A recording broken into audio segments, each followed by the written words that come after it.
વિદ્યાર્થી મિત્રો, આપણે જે બેઝિક ઇક્વેશન અવરોધનું અને અવરોધકતા વચ્ચેના વ્યસ્ત સંબંધ અવરોધકતા સાથેનો રિલેશન ધરાવતું જે ઇક્વેશન આપણે અત્યાર સુધી ડિરાઈવ કર્યું લાસ્ટ ટાઈમ, એમાં તમે તમારી નોટબુક્સ ચેક કરશો તો એમાં તમને એક આ ઇક્વેશન તમને મળ્યું હશે. હવે મેં તમને હમણાં જ ચર્ચા કરી કે રો જે છે અવરોધકતા છે કે જે વાહકના પરિમાણ પર આધારિત નથી, માત્ર દ્રવ્યની જાત અને તાપમાન પર આધારિત છે. બરાબર? એટલે દ્રવ્ય બદલાઈ જશે તો રો બદલાઈ જશે. બરાબર? હવે ઓમનો નિયમ તમે લોકો ભણી ગયા છો, તો ઓમના નિયમ પરથી આપણે આવું લખી શકીએ કે V is equal two I into R. આ જ આરની વેલ્યુ આપણે અહીંયા રિપ્લેસ કરીએ છીએ તો આપણને ઇક્વેશન્સ મળે છે. V શું છે? કોઈ અવરોધના બે છેડા વચ્ચેનો પોટેન્શિયલ ડિફરન્સ છે. તો V ઇઝ ઇક્વલ ટુ મળશે આપણને I એઝ ઇટ ઇઝ, અને આરની જગ્યાએ આપણે મૂકીશું rho into L divided by capital A. હવે વિદ્યાર્થી મિત્રો, આની અંદર જે I બાય A છે, સાંભળજો ધ્યાનથી, આની અંદર જે I બાય A છે, આ I બાય A એને આપણે વાંચવું હોય તો એવી રીતે વાંચી શકીએ છીએ કે એકમ ક્ષેત્રફળ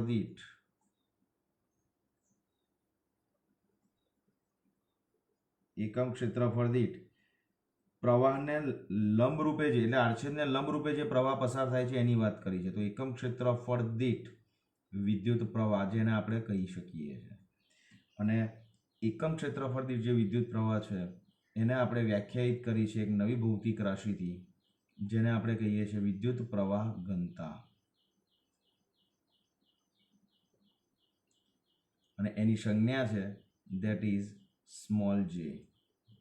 તો આપણે અહીંયા આપણે એને રિપ્લેસ કરીએ છીએ સ્મોલ જે થી. વિદ્યાર્થી મિત્રો, તો શું થશે જુઓ, તો એ થશે તમારું V is equal to J into rho into L. Clear? તો વિદ્યુત પ્રવાહ ઘનતા જે છે એનો જે વિદ્યાર્થી મિત્રો એકમ છે, એ એકમ શું થશે? તો કે એકમ તમને જોઈ શકો છો તો એ I બાય A છે, તો એકમ થશે એનો એમ્પિયર છેદમાં મીટર સ્ક્વેર.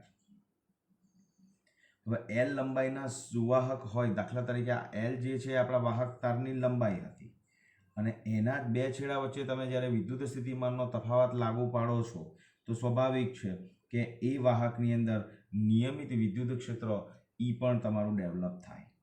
સમજ્યા? કોઈ પણ અવરોધના બે છેડા વચ્ચે જ્યારે તમે વિદ્યુત સ્થિતિમાનનો તફાવત લાગુ પાડો છો તો સ્વાભાવિક છે કે એમાં વિદ્યુત ક્ષેત્રનું પણ નિર્માણ થાય. તો એને કારણે વાહકના બે છેડા વચ્ચેનો જે પોટેન્શિયલ ડિફરન્સ છે, એ પોટેન્શિયલ ડિફરન્સ આપણને ચેપ્ટર 2 ની અંદર આપણે ભણી ગયા છે, તો એના ઉપરથી આપણને મળે છે. એટલે હું અહીંયા એવું લખી શકું છું કે જો L લંબાઈ ના સુવાહકમાં વિદ્યુત ક્ષેત્ર E હોય તો તેના બે છેડા વચ્ચે પોટેન્શિયલ ડિફરન્સ V જે છે that is equal two E into small l વડે આપી શકાય છે. તો આપણે કશું જ નથી કરતા, આ જ V ની જગ્યાએ આપણે EL રિપ્લેસ કરીએ, એટલે કે આ જે સમીકરણ છે, આ બંને સમીકરણ, કયું? એક આ સમીકરણ અને એક આ સમીકરણ, એને સરખાઈશું આપણે વિદ્યાર્થી મિત્રો, તો આપણને આવું મળશે, that is E into L is equal to J into rho into L. તો અહીંયા L ગેટ્સ કેન્સલ, ઉડી જશે, કેન્સલ થઈ જશે, તો આપણને E ઇઝ ઇક્વલ ટુ મળશે that is J into rho. હવે આપણે એ પણ ભણ્યા કે જે રો જે છે એનો જે વ્યસ્ત છે એને આપણે સિગ્મા તરીકે કહીશું, કારણ કે રો એ અવરોધકતા છે અને સિગ્મા એ વાહકતા છે. તો વાહકતા અને અવરોધકતા એકબીજાના વ્યસ્ત પ્રમાણમાં હોય, તો આના બરાબર આપણે એવું લખી શકીએ J ડિવાઇડેડ બાય સિગ્મા. લખી શકાય. મેં એને કૌંસમાં કારણ કે કરી દીધું. તો આના ઉપરથી આપણને જે ઇઝ ઇક્વલ ટુ ઇક્વેશન મળશે, દેટ ઇઝ જે is equal to sigma into ઈ.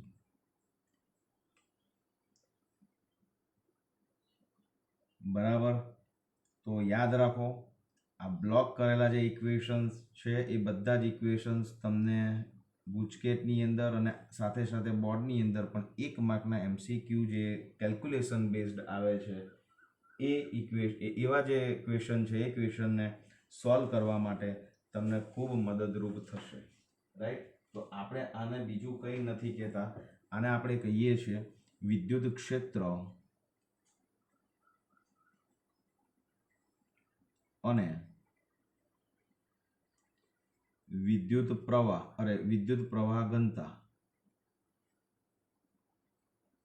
વચ્ચેનો સંબંધ. બરાબર. આને આપણે કહીશું વિદ્યુત પ્રવાહ અને વિદ્યુત ક્ષેત્ર અને વિદ્યુત પ્રવાહ ઘનતા વચ્ચેનો સંબંધ દર્શાવતું ઇક્વેશન્સ. તમને કદાચ 2 માર્કમાં એવું પૂછે પ્રશ્ન, ભાઈ વિદ્યુત ક્ષેત્ર અને વિદ્યુત પ્રવાહ ઘનતા વચ્ચેનો સંબંધ સમજાવો અને એને સૂત્ર તારવો, તો આટલી મેટર તમારે એની અંદર લખવાની આવશે. બરાબર. તો આ રીતે તમારે એ કામ કરવાનું છે.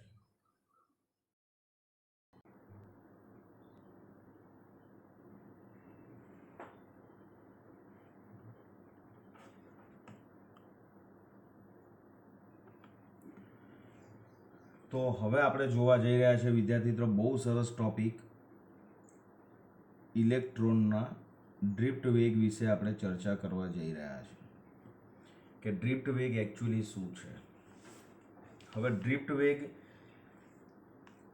સમજવા માટે તમારે સૌથી પહેલાં કોઈ પણ ધાતુ પદાર્થનું બંધારણ સમજવું પડશે. ધારી લો કે આ બધા આયન્સ છે. આયન્સ એટલે ધાતુ પદાર્થોનું બંધારણની વાત કરું છું. આ બધા આયનો છે, ધાતુ પદાર્થના લેટીસ બિંદુઓ ઉપર ગોઠવાયેલા આયનો છે. હવે ધાતુ પદાર્થની રચના શું છે એ તમને ખબર છે ને? તો કે ધાતુ પદાર્થ છે એ ધાતુ પદાર્થમાં ચોક્કસ બિંદુ ઉપર આવી રીતે આયનો ગોઠવાયેલા હોય અને ઋણ વિદ્યુતભારિત મુક્ત ઇલેક્ટ્રોન્સ જે છે એ મુક્ત ઇલેક્ટ્રોન્સ આની વચ્ચેના અવકાશની અંદર એ શું કરે છે? અસ્તવ્યસ્ત ગતિ કરે છે. હવે આની અંદર રહેલો કોઈ એક ઇલેક્ટ્રોન તમે વિચારો, આની અંદર રહેલો કોઈ એક ઇલેક્ટ્રોન વિચારો, આ ઇલેક્ટ્રોન છે.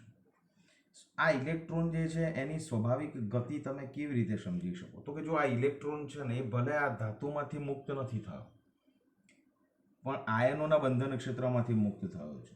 તો એને કારણે જ્યારે અસ્તવ્યસ્ત ગતિ કરતો હશે ને વિદ્યાર્થી મિત્રો, ત્યારે આ આયનો સાથે એની અસ્તવ્યસ્ત ગતિ દરમિયાન એની અથડામણો થાય છે અને અથડામણ બાદ બહુ જ ઝડપથી એ અસ્તવ્યસ્ત દિશામાં એની પોતાની ગતિ ડેવલપ કરશે.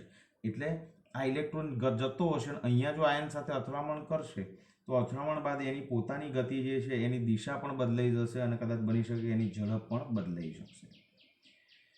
હવે આ જે ધાતુ પદાર્થ છે એ ધાતુ પદાર્થની અંદર આ એક ઇલેક્ટ્રોન આપણે ખાલી સ્પેસિમન તરીકે લીધો છે સમજવા માટે. એક ના હોય, ઘણા બધા હોય. હવે આ બધા જ ઇલેક્ટ્રોન્સની દિશા અસ્તવ્યસ્ત હોય તો આ બધાનો સરેરાશ વેગ કેટલો થશે? દાખલા તરીકે આ એક ઇલેક્ટ્રોન છે, એનો કંઈક વેગ હશે આ ડિરેક્શનમાં, તો આપણને અહીંયા બીજો એક ઇલેક્ટ્રોન મળી જ જશે કે જે આ ડિરેક્શનમાં ગતિ કરતો હશે. તો આ બંને ઇલેક્ટ્રોનનો વેગ જે તે ટેમ્પરેચર અનુસાર દરેક ઇલેક્ટ્રોનનો વેગ સરખો જ હશે. તો આનો જેટલો વેગ આ તરફ છે એટલો જ વેગ આનો આ તરફ છે. ધેટ મીન્સ કે આ બંને એકબીજાની ઇફેક્ટને શું કરશે? નલિફાઈ કરી નાખશે. તો આપણે જો આની અંદર કુલ n ઇલેક્ટ્રોન્સ હશે, જો આની અંદર કુલ n ઇલેક્ટ્રોન હોય તો આ બધા જ ઇલેક્ટ્રોન્સનો સરેરાશ વેગ આપણે શોધવા જઈશું આ વાહક પદાર્થની અંદર, તો એ આપણને શું મળશે? 0 મળશે. એટલે સમજો કે એકનો વેગ પ્લસ બીજાનો વેગ ડેશ ડેશ ડેશ એવી રીતે એનમાં કણનો વેગનો સરવાળો કરીશું, કારણ કે વેગ એ સદિશ રાશિ છે. તો આ બધાનો સરવાળો કરીશું તો એ આપણને કેવો મળશે? 0 મળશે. અને એને મેથેમેટિકલી આપણે લખવું હોય, સરેરાશ વેગ શબ્દ વાપરું છું, રાઈટ? તો આના ભાગે આપણે n કરવાનું જ છે, n. તો આપણે આને મેથેમેટિકલી વિદ્યાર્થી મિત્રો લખવું હોય તો આપણે એને આવી રીતે લખી શકીએ છીએ કે 1/n sigma i is equal to 1 to capital N, કારણ કે એન રાખ્યા છે, અને વીઆઈ એટલે V1 plus V2 plus dash dash dash Vn થશે. એ આપણને કેટલો મળશે? 0 મળશે. આ ક્યારની વાત છે? આ ઇક્વેશન ક્યારે લખી શકો? જ્યારે વાહકને કોઈ પણ પ્રકારનું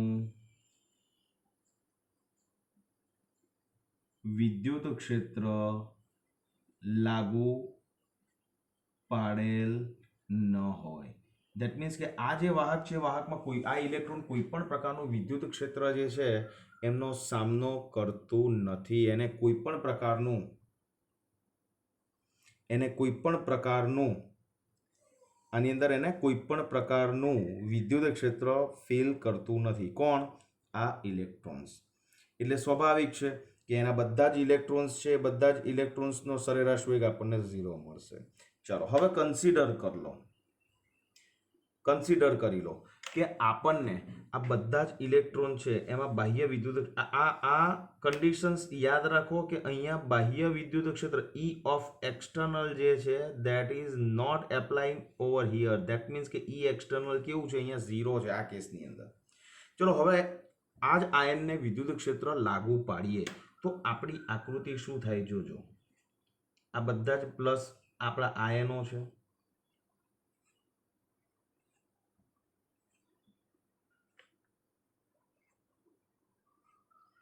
હવે આને વિદ્યુત ક્ષેત્ર લાગુ પાડીએ છીએ. જોજો આ વાહક પદાર્થ હતો, આ વાહક પદાર્થ સાથે આપણે વિદ્યુત ક્ષેત્ર લાગુ પાડીએ છીએ.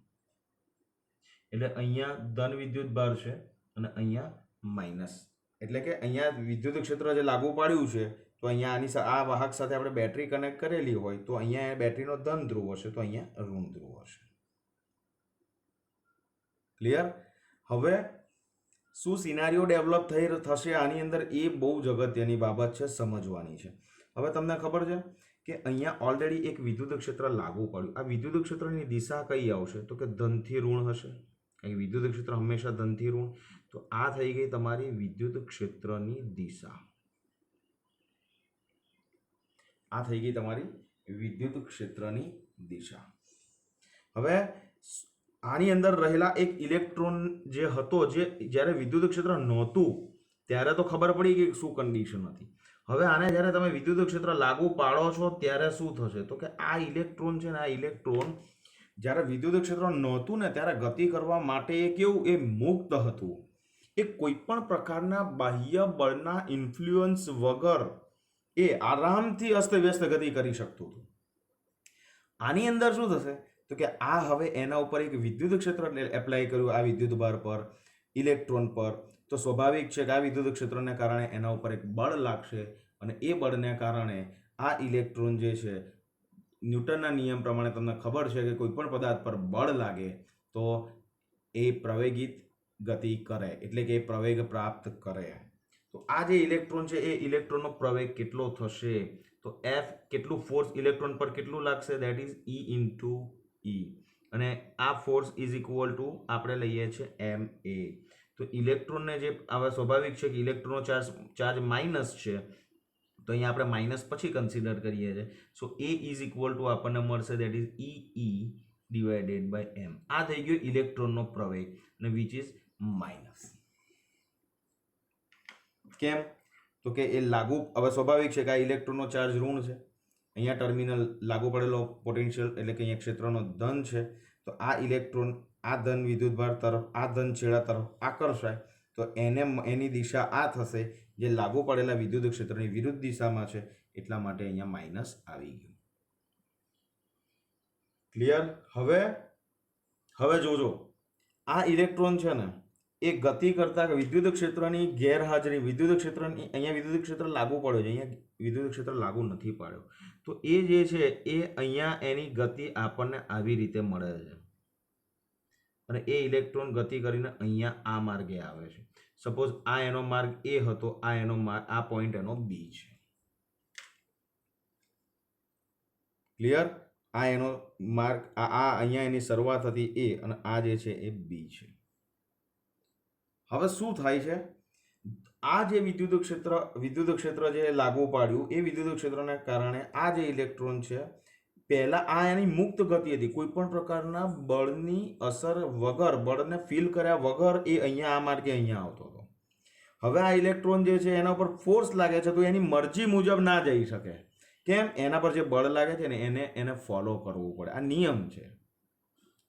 તમે અત્યારે મન ફાવે એ રીતે વર્તી નથી શકતા. કેમ નથી વર્તી શકતા ખબર છે? કારણ કે તમારા ઘરમાં તમારા પપ્પાનું કે મમ્મીના જે તમારા સંસ્કાર છે, એ સંસ્કાર એક પ્રકારનું ફોર્સ છે તમારા ઉપર, કે જે તમને ખોટા નિર્ણયો લેતા તમને રોકે છે. બરાબર? તો આ ઇલેક્ટ્રોનની હાલત શું થશે ખબર છે? હવે એને બળની અસર હેઠળ ગતિ કરવી પડે. તો હવે શું થશે? આ ઇલેક્ટ્રોન છે ને, એ ઇલેક્ટ્રોન હવે ગતિ કરતો કરતો જશે ખરો, તો એનો માર્ગ હવે વિદ્યાર્થી મિત્રો આ નહીં રહે, કે જે આ મસ્ત મુક્ત રીતે જ્યારે અસ્તવ્યસ્ત એમ મન ફાવે એમ ગતિ કરતો હતો ને એવો નહીં કરે. તો એ જે છે એ આપણે ધારીએ છીએ કે એ વિદ્યુત ક્ષેત્રની ગેરહાજરીમાં, દાખલા તરીકે એ અહીંયા બી પર આવતો હતો, અહીંયા બી પર આવતો હતો, એ પરથી શરૂ કરીને વિદ્યુત ક્ષેત્રની ગેરહાજરીમાં એ જ ઇલેક્ટ્રોન હવે શું કરે છે? ગતિ કરીને આ વિદ્યુત ક્ષેત્રની આ ગ્રીન કલરનો જે માર્ગ બતાવ્યો છે ને, વિદ્યુત ક્ષેત્રની ગેરહાજરીમાં એનો માર્ગ બતાવ્યો છે, આ જે બતાવ્યો છે તેવો. પણ વિદ્યુત ક્ષેત્ર હાજર છે એટલા માટે એનો ગતિપથ છે એ આપણને આવો મળે છે,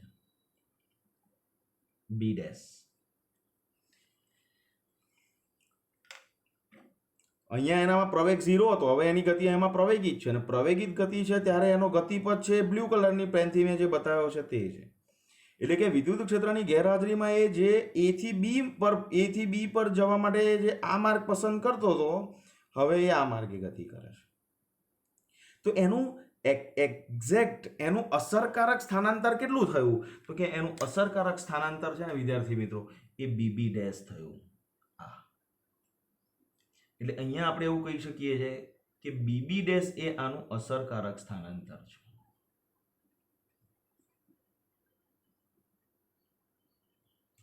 અસરકારક સ્થાનાંતર છે. અને આ અસરકારક સ્થાનાંતરને અનુરૂપ આ ઇલેક્ટ્રોન જે વેગ પ્રાપ્ત કરે છે એ વેગને આપણે નામ આપ્યું છે ડ્રિફ્ટ વેગ. ડ્રિફ્ટનો ડિક્શનરી મિનિંગ જ એવો થાય છે કે ઘસડાઈને જવું, ઘસડાવવું.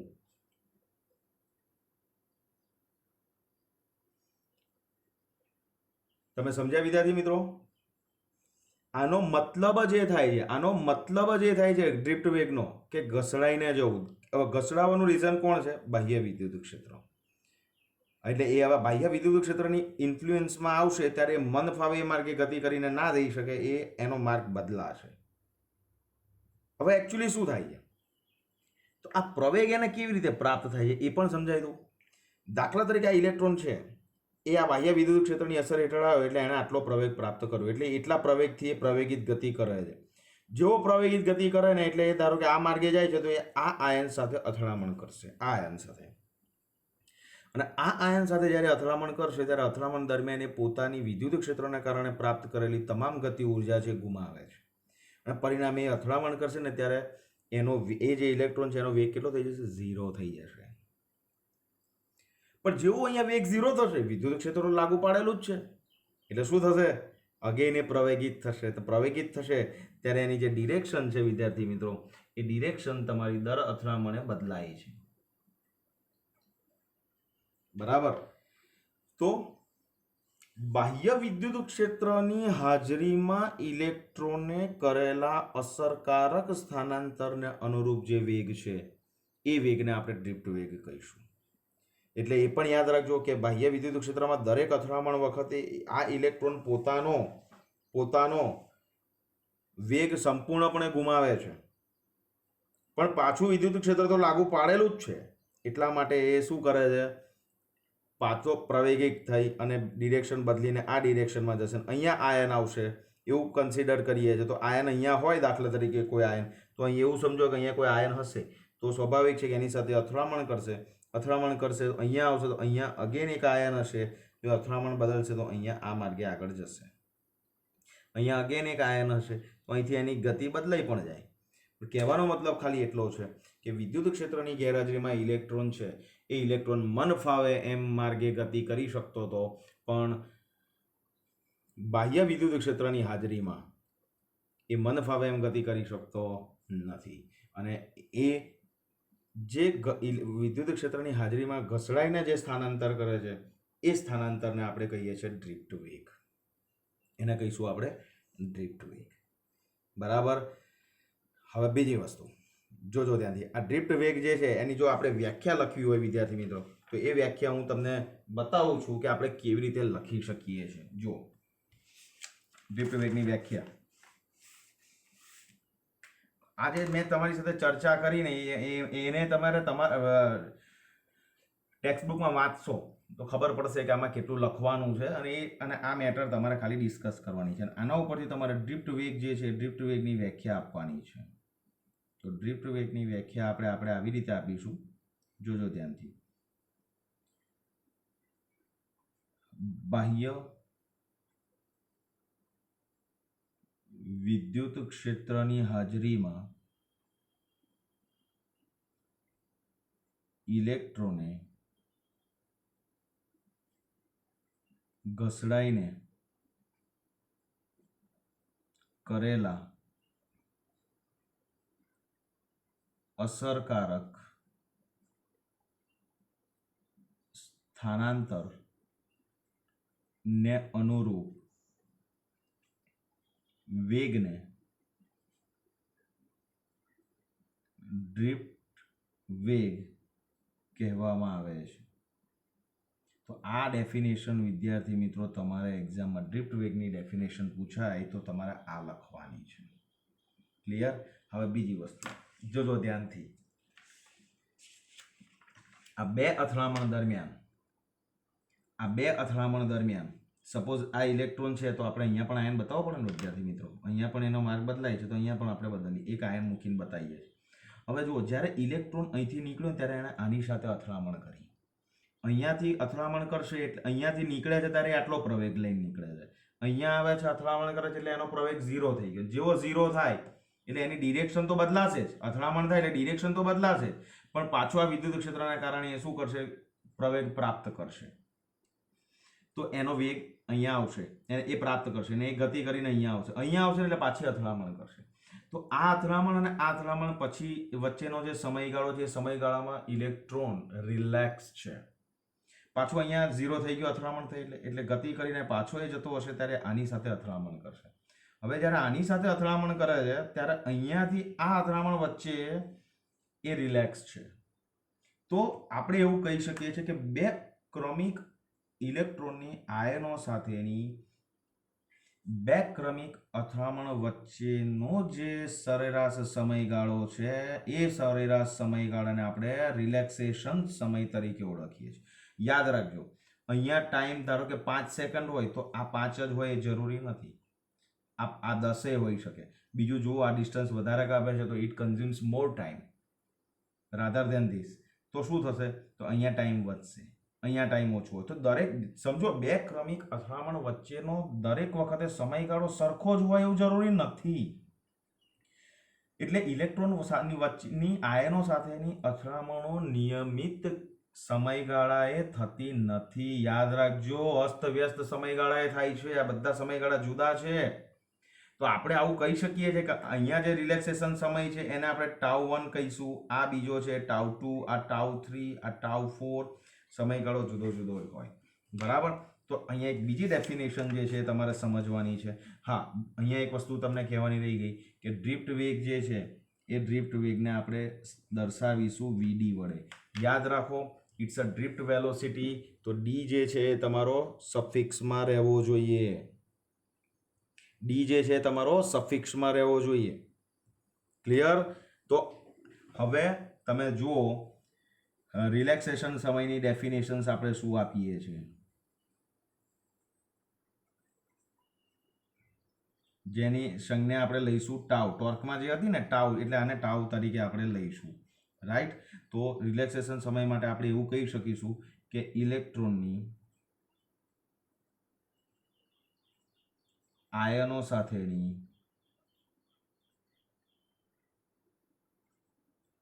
બે ક્રમિક અથડામણો વચ્ચેના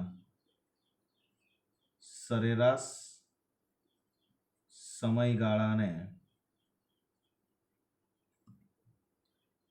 રિલેક્સેશન સમય તરીકે ઓળખાય છે. ક્લિયર? ક્લિયર? તો હવે બહુ બેઝિક ઇક્વેશન તમારી સાથે શેર કરવા જઈ રહ્યો છું. જુઓ કે આપણને ખબર છે કે પ્રવેગ જે છે એનો સમય એ ઇઝ ઇક્વલ ટુ આપણે શું ઇક્વેશન લખીએ છીએ? વેગ છેદમાં સમય, રાઈટ? તો અહીંયા એનું ઇક્વેશન આપણી પાસે ઓલરેડી છે. એ હમણાં જ આપણે તાર્યું આગળ ઇક્વેશન, તો that is E into E divided by M, અને that is equal to V D છેદમાં ટીની જગ્યાએ આપણે લઈશું ટાઉ. તો આપણને વીડી ઇઝ ઇક્વલ ટુ શું મળશે? તો કે વીડી ડી સફિક્સમાં છે આ, અને વેગ જ વંચાય, તો વીડી ઇઝ ઇક્વલ ટુ આપણને મળશે E into E divided by M into tau. આ બેઝિક ઇક્વેશન તમારા ડ્રિફ્ટ વેગનું, જેને આપણે એક્ઝામ્પલની અંદર યુઝ કરવાના છીએ. અધરવાઇઝ આપણે અહીંયા આગળ જે ટોપિક ભણવા જઈ રહ્યા છે એમાં પણ આપણે આની અંદર એડ કરવાના છીએ. બરાબર?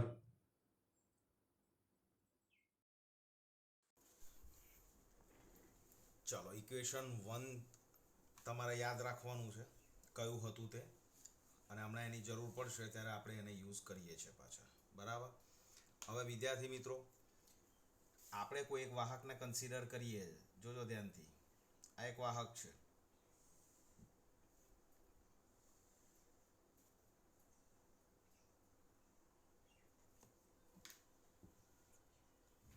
હવે આ જે વાહક છે એ વાહકના બે છેડા વચ્ચે આપણે વિદ્યુત ક્ષેત્ર લાગુ પાડ્યું છે, એવું સમજો. હવે આની અંદર ઇલેક્ટ્રોન્સ છે. આપણે ભણ્યા જોયા, વાહક પદાર્થ એટલે એની અંદર ઇલેક્ટ્રોન્સ હોય. હવે આ ઇલેક્ટ્રોન્સને વિદ્યુત ક્ષેત્ર લાગુ પાડ્યું, તો આ ઇલેક્ટ્રોન જે છે એનો વેગ કેટલો હશે? તો કે એનો વેગ, વિદ્યુત ક્ષેત્ર લાગુ પાડો ત્યારે ઇલેક્ટ્રોનનો વેગ આપણે વીડી જ સંજ્ઞા યાદ રાખવી. કોઈ પણ વાહકમાં રહેલો ઇલેક્ટ્રોન જો વિદ્યુત ક્ષેત્રની અસર હેઠળ ગતિ કરે તો સમજવાનું કે એની ગતિ પ્રવેગિત હોય, તો એ વખતે એ ડ્રિફ્ટ વેગથી જ ગતિ કરે છે એવું આપણે માનવાનું છે, અને એ જ ડ્રિફ્ટ વેગ જે છે એની સંજ્ઞા તમારે વીડી તરીકે લઈને બધું જ કામ કરવાનું હોય છે. હવે સાંભળજો ધ્યાનથી. આની અંદર રહેલા જે ઇલેક્ટ્રોન્સ છે એ ઇલેક્ટ્રોન્સ અત્યારે અહીંયા છે. અહીંયા જોજો, ધ્યાન આપજો, આ એક આડછેદ લઉં છું. અહીંયા છે, આ બધા ઇલેક્ટ્રોન્સ અત્યારે અહીંયા છે. હવે આ ઇલેક્ટ્રોનનો વેગ જો વીડી હોય, જોજો ધ્યાનથી, જો ઇલેક્ટ્રોનનો વેગ વીડી હોય તો આ ઇલેક્ટ્રોન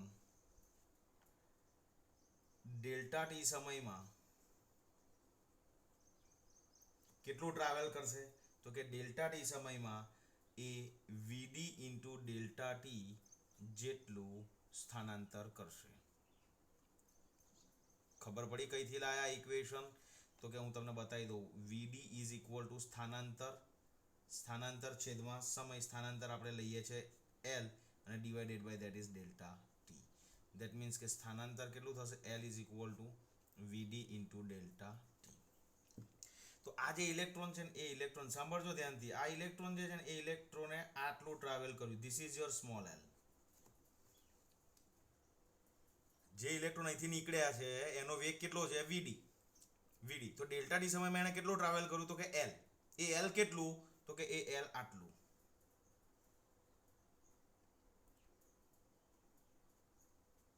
અહીં બધા ઇલેક્ટ્રોન છે. તો અહીંયાથી જે ઇલેક્ટ્રોન જાય છે તો પાછળ બીજા આવવાના જ છે ને. પાછળ એને પાછળ આ ખસશે તો અહીંયાથી ઇલેક્ટ્રોનનો ફ્લો ચાલુ છે. તો ડેલ્ટા ટી સમયમાં આ વીડી વેગથી ગતિ કરતા ઇલેક્ટ્રોન કેટલું ટ્રાવેલ કરશે? તો કે L is equal to V D into delta T travel કરશે. તો વિદ્યાર્થી મિત્રો, આના પરથી આપણે એક બીજું સ્ટેપ આ લખી શકીએ છીએ. ધ્યાનથી જોતા રહેજો કે ડેલ્ટા ટી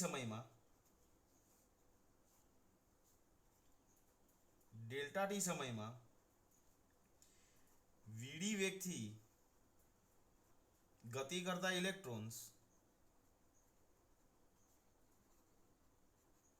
આનો મતલબ એવું કરી શકીએ છીએ આપણે, વાંચો તમે, ડેલ્ટા ટી સમયમાં આનો મતલબ શું કરીએ છીએ? ડેલ્ટા ટી સમયમાં વીડી વેગથી ગતિ કરતા ઇલેક્ટ્રોન્સ એ ઇન્ટુ વીડી ઇન્ટુ ડેલ્ટા ટી કદના નળાકારમાં સમાયેલા હશે. આપણે શું કર્યું? આ જે આડછેદ છે એ આડછેદનું ક્ષેત્રફળ આપણે કેટલું લીધું? a. અને આની નળાકારની લંબાઈ કેટલી થઈ ગઈ? l. l એટલે કેટલું છે? That is vd into delta T. તો આ ઇક્વેશન્સ આપણે કેવી રીતે લાવ્યા એની સમજૂતી આપું છું. v બરાબર કદ બરાબર a ઇન્ટુ l. આની સમજૂતી છે. આ એક્ઝામમાં નહીં લખો તો ચાલશે. તમે ડાયરેક્ટ લખી શકશો કે v is equal two a into l. What is l? That is vd into delta T. તો a vd ડેલ્ટા ટી થાય. તો a vd ડેલ્ટા ટી કદના નળાકારમાં સમાયેલા હશે. હવે આ નળાકારમાં રહેલા ઇલેક્ટ્રોન્સની સંખ્યા કેટલી? તો આપણે અહીંયા ધારીએ છીએ કે આ નળાકારનું કદ કેટલું? તો કે આટલું. કેટલું આ નળાકારનું કદ છે? તો આપણે એવું ધારી લઈએ છીએ કે જો વાહકમાં એકમ કદ દીઠ ઇલેક્ટ્રોન્સની સંખ્યા સ્મોલ n હોય તો આ નળાકારમાં રહેલા કુલ ઇલેક્ટ્રોન્સની સંખ્યા કેટલી થશે? તો કે આ v કદ છે તો એકમ કદ દીઠ m, તો v કદ દીઠ કેટલું? તો આ સંખ્યા કેટલી થશે? a into vd into delta T into small n. હવે આ નળાકારમાં ટોટલ ઇલેક્ટ્રોન્સ કેટલા થયા? આટલા થયા. હવે એક ઇલેક્ટ્રોનનો વિદ્યુતભાર કેટલો છે? e જેટલો. તો આટલા ઇલેક્ટ્રોન્સનો વિદ્યુતભાર કેટલો થશે? ગુણ્યા e કરીશું. તો આપણે એવું લખી શકીશું કે આ નળાકારમાં કુલ ઇલેક્ટ્રોન્સની સંખ્યા કુલ ઇલેક્ટ્રોનનો વિદ્યુતભાર q is equal two a into vd into delta T into n into e. આપણે કરવું પડશે. ક્લિયર છે ને? આ શું થશે? આપણો કુલ વિદ્યુતભાર થશે. હવે આપણને એ પણ ખબર છે, ભણી ગયા છે, q is equal two i into delta T. હવે q ની આ વેલ્યુ છે તો એના ઉપર આને ઇક્વેશન નંબર 2 આપીએ તો આ વેલ્યુ અહીંયા મૂકી દો. a vd delta T into small n ઇન્ટુ સ્મોલ e. હવે delta T gets cancelled. Delta T નીકળી જશે. તો i ને સૂત્ર કરતા બનાવો તો i ઇઝ ઇક્વલ ટુ આપણને મળશે that is a vd into n into e. હવે આ e ને આપણે i ની નીચે લઈ આવીએ તો i ડિવાઇડેડ બાય આવશે a ઇઝ ઇક્વલ ટુ આવશે n into e into vd. હવે i બાય a એટલે ખબર છે તમને શું છે? i by a is equal to છે વિદ્યુત પ્રવાહ ઘનતા, જે હમણાં જ આપણે ઇક્વેશન તારવ્યું. ક્લિયર છે? તો j ઇઝ ઇક્વલ ટુ આવશે n e ઇન્ટુ vd. હવે vd ની કિંમત સમીકરણ આ આપણે 2 લીધું છે, આગળ સમીકરણ 1 લીધું છે, તમે જોયું છે. સમીકરણ 1 ક્યાં છે? બતાવી દઉં પાછો તમને હું. આ જે છે સમીકરણ 1 છે. તો સમીકરણ 1 માંથી vd ની કિંમત સમીકરણ 3 માં મૂકતા, બરાબર? સમીકરણ 1 અને 3 પરથી bd ની કિંમત હું અહીંયા મૂકું છું. તો what we get that is j is equal to as it is n into e as it is અને vd is equal to આપણું ઇક્વેશન શું આવે છે? e into e divided by m into tau. તો j is equal to શું મળશે? n e square capital E divided by m into tau. હવે આ e જે છે એને j ની નીચે લઈ આવાય વિદ્યાર્થી મિત્રો. જોજો ધ્યાનથી. તો j divided by e is equal to આવશે n e square tau divided by m. Now what is j by e? So j by e is equal to sigma. તો આપણે અહીંયા ઘડી આપણી પાસે સ્પેસ ઓલરેડી બચેલી છે તો આપણે એને બાયફર્કેશન કરી અને થોડુંક આ જ પેજ ઉપર કામ પતાવવાની વ્યવસ્થા કરીએ. સો j by e is equal to sigma છે. So sigma is equal to મળશે n e square tau divided by m અને સિગ્મા ઇઝ ઇક્વલ ટુ આપણને ખબર છે that is 1 by rho. So what we get for rho? So rho is equal to આવશે m divided by n e square tau.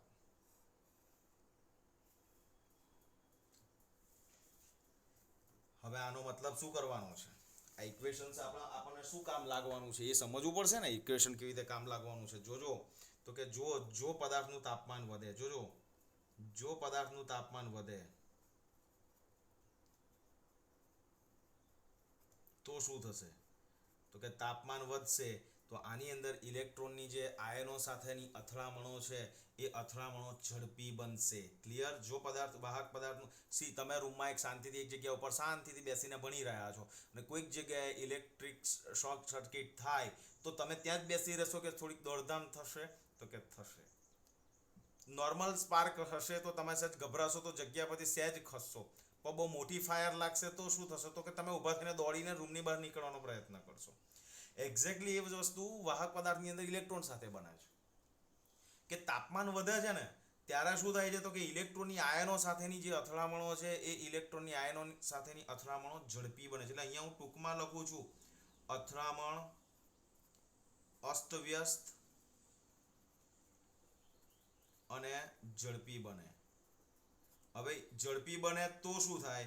તો કે ઝડપી બને તો રિલેક્સેશન સમય જે છે ટાઉ એ ઘટે. કારણ કે જેટલી અથડામણ જેટલા સમયગાળે થતી હતી એના કરતાં વહેલી થશે તો રિલેક્સેશન સમય એનો ઘટશે. અને રિલેક્સેશન સમય ઘટે તો શું થાય? તો કે રિલેક્સેશન સમય ઘટે તો અવરોધકતા વધે, માટે અવરોધકતા વધે. અને અવરોધકતા વધે તો વાહકતા ઘટે. આ યાદ રાખવાનું છે તમારે ધાતુ પદાર્થ માટે. This is exclusively for metals or conductors. એટલે ધાતુ પદાર્થ માટે, વાહક પદાર્થ માટેની જ વાત છે. રાઈટ? કદાચ તમને 2 માર્કના ક્વેશ્ચન્સમાં એવું વિદ્યાર્થી મિત્રો પૂછી શકે આ લોકો કે ધાતુ પદાર્થ જે છે ધાતુ પદાર્થનું તાપમાન વધારવામાં આવે તો શું થાય? તો કે ધાતુ પદાર્થનું વિદ્યાર્થી મિત્રો તાપમાન વધે તો ઇલેક્ટ્રોનની આયનો સાથેની અથડામણો ઝડપી બને, પરિણામે અસ્તવ્યસ્ત બને, પરિણામે રિલેક્સેશન સમય જે છે ઘટે. અને રિલેક્સેશન સમય ઘટે તો રો એટલે અવરોધકતા એ રિલેક્સેશન સમયના વ્યસ્તમાં સંબંધમાં હોવાથી રિલેક્સેશન સમય ઘટે તો અવરોધકતા વધે. અને અવરોધકતા જે છે એ વાહકતાના વ્યસ્ત પ્રમાણમાં હોય તો અવરોધકતા જો તમારી વધે તો વાહકતા ઘટે.